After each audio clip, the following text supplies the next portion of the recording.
Guess what day it is? It's Thursday, which means it's Preview Thursday. Let's get into today's Lions Talk Live, break down the Lions versus Packers this Sunday, and why I think this is actually one of the better matchups we'll face in recent weeks, maybe going back as far as the Seattle game. So without further ado, let's talk about the Green Bay Packers. Let's talk about the Detroit Lions, maybe just a little bit more, in today's Lions Talk Live.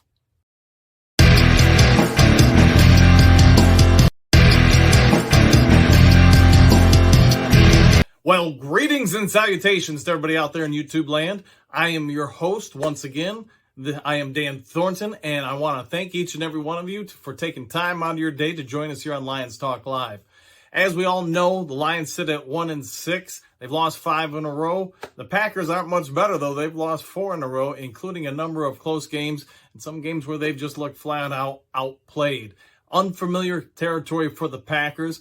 And, I'm sure we're all aware that Aaron Rodgers has dominated this division for over a decade, and now he's not near the top. He's actually closer to the bottom. So with that being said, last year, I'm sure we all remember, the Lions beat the Packers. Yes. The Packers pulled out a number of their starters at halftime, but the Lions still had the lead at the half. So say what you want. You pulled out starters. We had a bunch of guys injured. It'll be a heck of a thing if we can pull off 2 straight victories on the home field against Green Bay. So I just want to take a moment before we get into the rest of the video, like I try to do with each video. I want to thank everybody out there from the bottom of my heart for helping support the channel, Lions Talk Live, and helping it grow. So if you're watching these videos and you enjoy them, if you haven't already, please consider subscribing. If you have a second, a free time, hit that like button, maybe even leave a comment down below. All 3 of those things really go a long way to helping the channel grow and get out there for other people to see.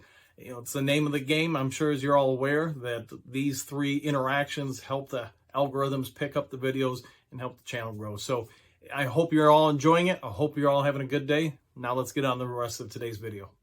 All right, so I want to start off by talking about the Packers. I'm sure we all know they've got a number of injuries, especially on the offensive line. Bakhtiari, Jenkins alone did not practice yesterday. Don't have official reports yet today if they're going to practice, but the fact that both of them are going through lower body injuries, knee injuries, that speaks well to the chance that they might not play. Their offensive line is one of the strengths of their units, but you get 2 of the better ones out there. I mean, Bakhtiari is ranked by Pro Football Focus as the 11th best tackle in all the NFL. Him not playing, does it help us? Absolutely. They either got to shuffle people around or put in somebody off the bench. And same with Jenkins. Jenkins, he's got some injuries going on. So does Aaron Rodgers. He's got his right throwing thumb that's injured along with his shoulder. They've got a couple of receivers out, a few of them that appear like even already as of today, Thursday, that they're not going to be able to go come Sunday. So unfamiliar to them being in this type of situation, but very familiar to Detroit Lions fans. So bringing up why I think ultimately, whether it'll be this week or in the upcoming weeks, why I think James Mitchell will be starting. Real simple.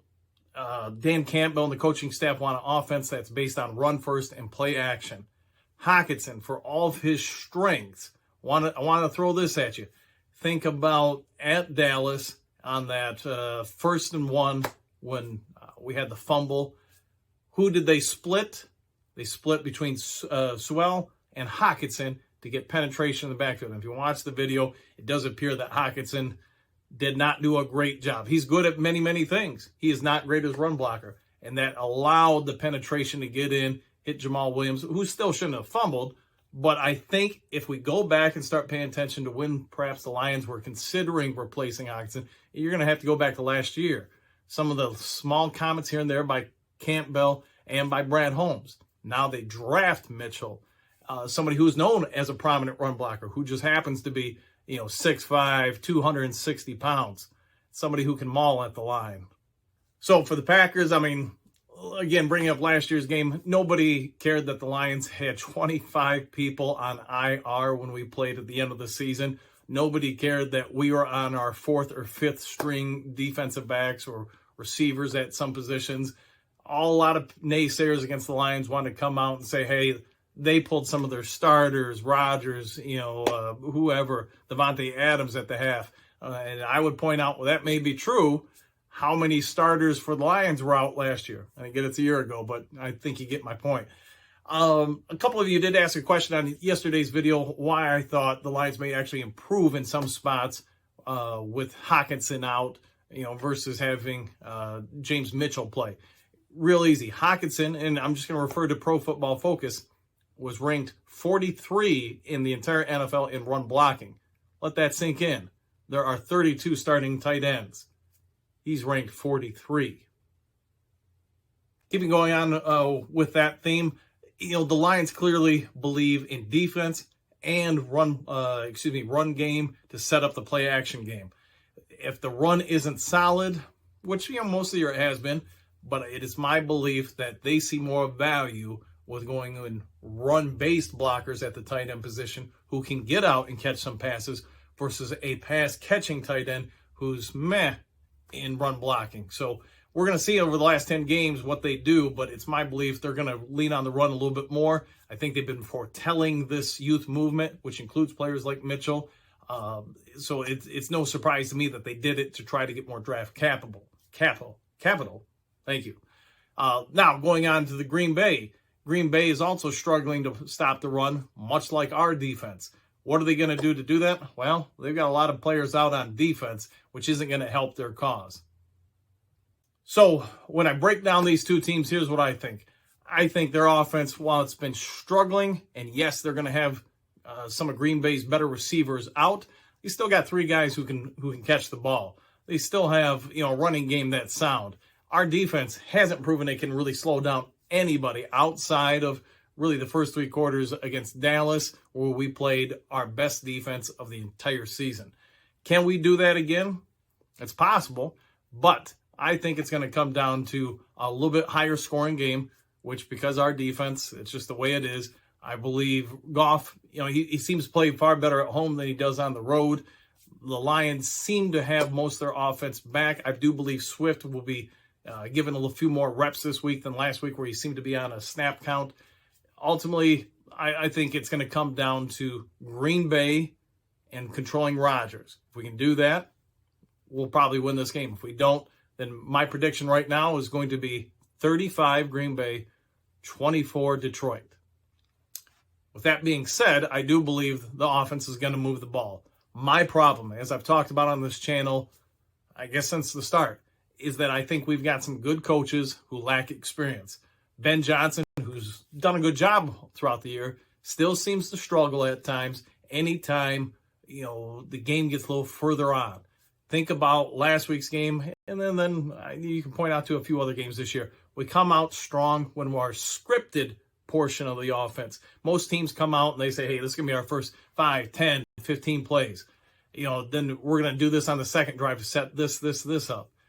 That all seems to go well for Ben Johnson. The problem becomes, unlike last year where he used a lot of gadget plays that made the offense go forward, he's not doing that so much.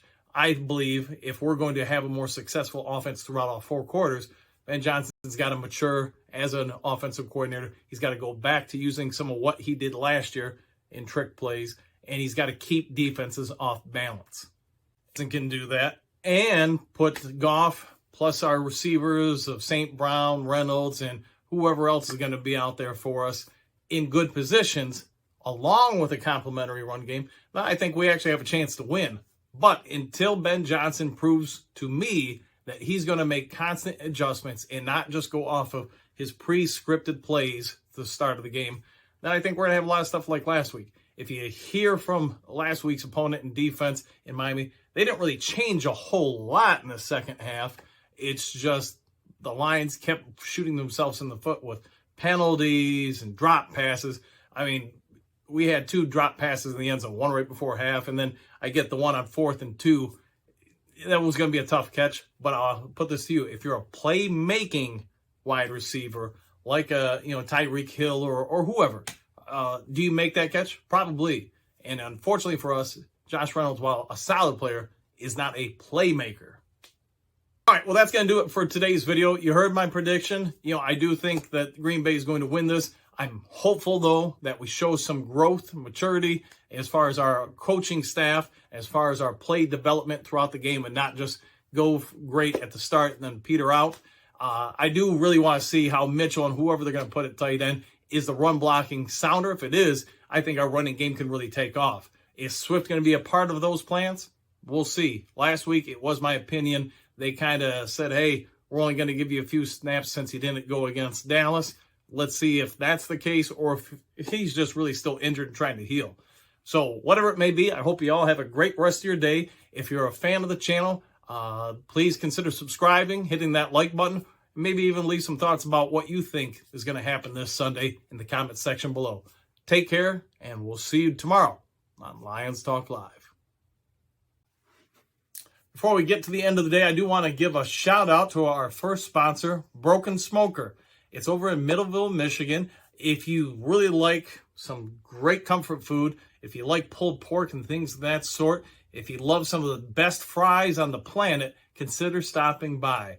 Maybe even go out of your way to get in there and try some of that delicious food, because let me tell you, I've been there probably 6 times in the last year, and there is yet to be one time where I haven't tried something that I just thought it was some of the most delicious food on the planet. As for the shotgun fries, let me tell you, you won't be disappointed if you eat them.